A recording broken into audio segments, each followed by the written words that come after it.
हरे कृष्णा. आंतरराष्ट्रीय कृष्ण भावनामृत संघ इस्कॉन या संस्थेच्या माध्यमातून यावर्षी आम्ही रामनवमीनिमित्त इस्कॉन मंदिरामध्ये श्री रामकथा महामहोत्सवाचं खूप सुंदर असं आयोजन केलेलं आहे. तर यामध्ये 11 एप्रिलपासून ते 17 एप्रिलपर्यंत दररोज संध्याकाळी 6 ते 9 या वेळेमध्ये सुंदर अशी रामकथा होणार आहे.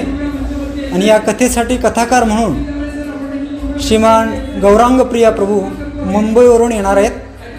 तर या अहिल्यानगरमधील सर्व भाविक भक्तांना, या पूर्ण जिल्ह्यातील सर्व भाविक भक्तांना मी असं नम्र आवाहन करतो की आपण सर्वजणांनी या इस्कॉन मंदिरामध्ये या रामकथेचा अवश्य लाभ घ्या. सहकुटुंब सहपरिवार आपण या कार्यक्रमामध्ये या. कार्यक्रमानंतर भगवंतांची आरती, सर्वांसाठी महाप्रसादाचे आयोजन करण्यात आलेले आहे. तर सर्वांना विनंती आहे